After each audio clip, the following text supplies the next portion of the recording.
നമസ്കാരം. മലയാളി വാർത്തയിലേക്ക് സ്വാഗതം. ശബരിമല സ്വർണ്ണക്കൊള്ളയിൽ ഇന്ന് വളരെ നിർണായകമായിട്ടുള്ള ദിവസമാണ്.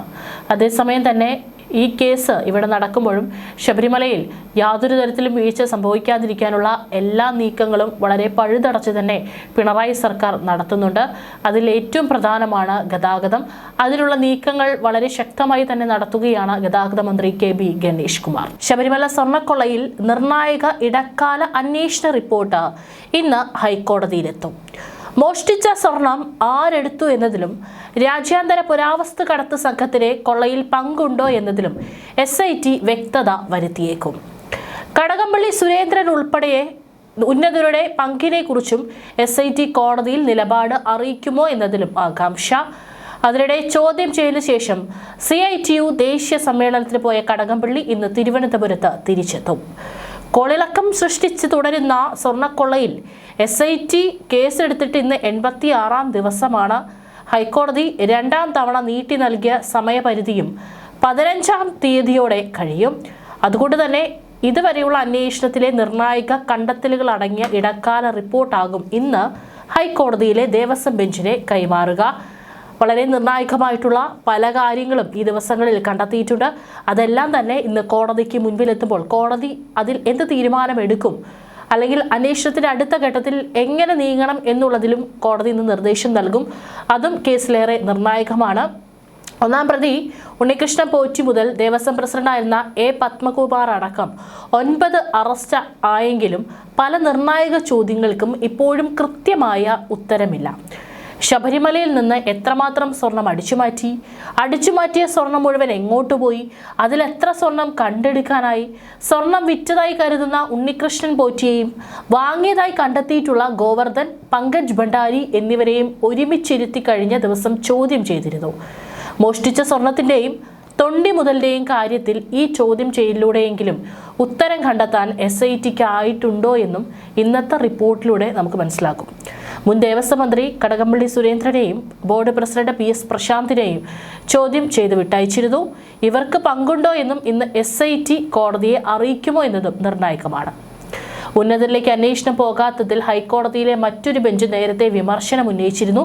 ഈ വിമർശനത്തിന് മറുപടി പറയുമോ എന്നതിലും ആകാംക്ഷയുണ്ട്.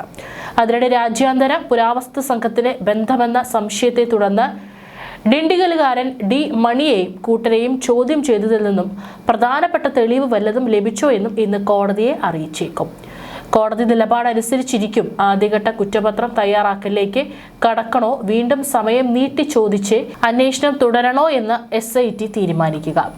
അതേസമയം മകരവിളക്കിന് പമ്പയിലേക്ക് സർവീസ് നടത്താൻ 900 ബസ് സജ്ജമാക്കിയിട്ടുണ്ടെന്നും മന്ത്രി കെ.ബി. ഗണേഷ് കുമാർ പറഞ്ഞിരിക്കുകയാണ്. ശബരിമലയിൽ സ്വർണ്ണക്കൊള്ള നടന്ന് അതുമായി ബന്ധപ്പെട്ടിട്ട് പല ഉന്നതരും അറസ്റ്റിലാകുമ്പോൾ ഒരു വലിയ രീതിയിലുള്ള ഭരണവിരുദ്ധ വികാരം പിണറായി സർക്കാരിനെതിരെ നിലനിൽക്കുന്നുണ്ട്. ആ ഒരു മണ്ഡലമാസത്തു കൂടിയാണ് ഇപ്പോൾ കെ.ബി. ഗണേഷ് കുമാറിന്റെ നേതൃത്വത്തിൽ ഗതാഗത വകുപ്പ് ആവശ്യമായ സൗകര്യങ്ങളിലെങ്കിലും വീഴ്ച ഉണ്ടാകാതിരിക്കാനുള്ള നീക്കങ്ങൾ നടത്തുന്നത്. ആവശ്യമെങ്കിൽ 100 ബസ്സുകൾ കൂടി അനുവദിക്കുമെന്നൊക്കെയാണ് ഗതാഗത മന്ത്രി പറഞ്ഞിരിക്കുന്നത്.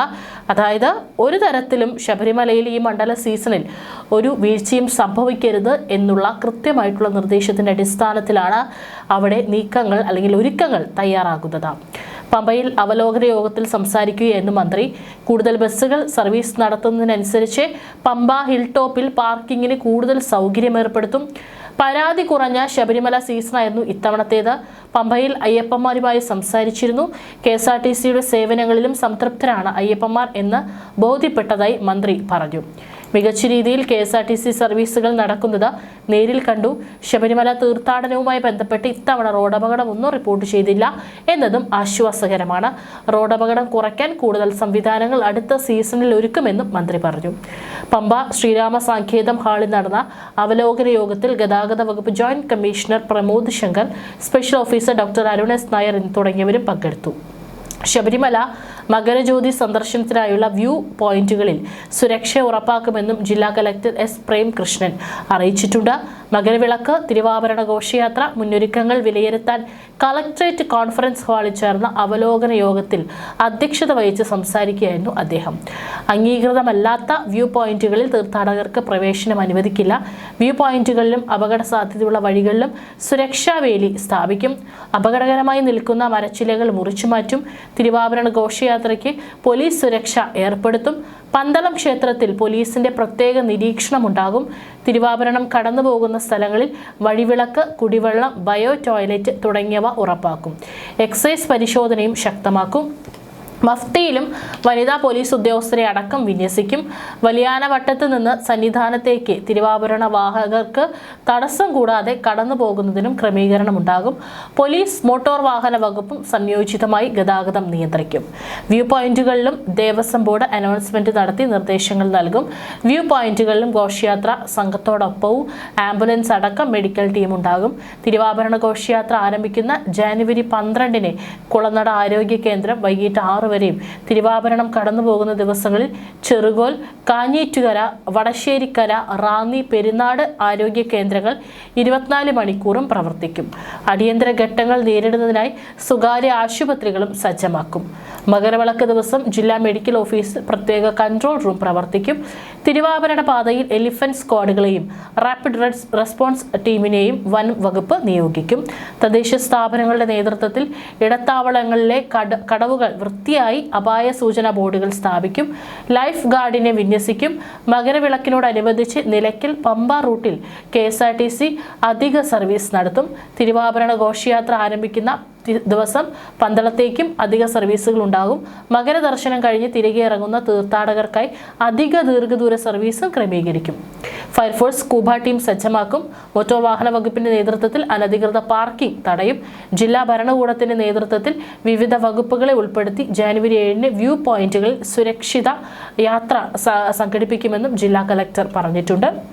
അതേസമയം തന്നെ ഇന്ന് എന്തായിരിക്കും ശബരിമലയിൽ നടക്കാൻ പോകുന്ന നിർണായകമായിട്ടുള്ള നീക്കങ്ങൾ ഹൈക്കോടതി എടുക്കാൻ പോകുന്നത് എന്നുള്ളതും നെഞ്ചിടിപ്പ് കൂട്ടുകയാണ് ഇവിടെ പലർക്കും എന്നുള്ള കാര്യത്തിൽ യാതൊരു സംശയവുമില്ല. ദേവസ്വം ബെഞ്ചാണ് ഇന്ന് കേസ് പരിഗണിക്കുന്നത്. SP ശശീന്ദ്രൻ നേരിട്ട് ഹാജരായാണ് 4ാമത്തെ ഇടക്കാല റിപ്പോർട്ട് നൽകുക. ഡിസംബർ 3-ന് കേസ് പരിഗണിച്ച കോടതി CPM നേതാവ് പത്മകുമാറിന്റെ അറസ്റ്റിന് ശേഷമുള്ള മെല്ലെ പോക്കിനെ വിമർശിച്ചിരുന്നു. വൻ തോക്കുകളിലേക്ക് അന്വേഷണം പോകാത്തത് എന്തുകൊണ്ടാണെന്ന ചോദ്യവും ഉയർത്തി. ഇക്കാര്യത്തിൽ അന്വേഷണ സംഘം സ്വീകരിച്ച നടപടികൾ റിപ്പോർട്ടിൽ ഉൾക്കൊള്ളിച്ചിട്ടുണ്ട്. ശബരിമല സ്വർണ്ണക്കൊള്ള കേസിൽ ശക്തമായ പ്രക്ഷോഭത്തിനൊരുങ്ങി BJP. മകരവിളക്ക് ദിനത്തിൽ ശബരിമല സംരക്ഷണ ദീപം തെളിയിക്കണമെന്നും ഇതിൽ എല്ലാ അയ്യപ്പ വിശ്വാസികളും പങ്കെടുക്കണമെന്നും BJP ആഹ്വാനം ചെയ്തു. ശബരിമല ക്ഷേത്രത്തിൽ കൊള്ള നടത്തുന്നവർക്കെതിരെ അന്വേഷണം നടക്കണമെന്ന ആവശ്യം മുന്നോട്ട് വയ്ക്കുമെന്നും BJP സംസ്ഥാന സെക്രട്ടറി MT രമേശ് തിരുവനന്തപുരത്ത് പറഞ്ഞു. ശബരിമല ക്ഷേത്രത്തിന്റെ പവിത്രത സംരക്ഷിക്കാൻ ആഗ്രഹമുള്ള എല്ലാ വിഭാഗം ആളുകളെയും ഒരുമിച്ച് ചേർത്തുകൊണ്ടുള്ള വലിയ പ്രക്ഷോഭത്തിനാണ് പാർട്ടി തയ്യാറെടുക്കുന്നത്. ജനുവരി 14 മകരവിളക്ക് ദിനത്തിൽ കേരളത്തിലെ എല്ലാ വീടുകളിലും മറ്റു പ്രധാനപ്പെട്ട കേന്ദ്രങ്ങളിലും ശബരിമല സംരക്ഷണ ദീപം തെളിയിക്കാൻ തീരുമാനിച്ചിട്ടുണ്ട് എന്നും MT രമേശ് അറിയിച്ചു.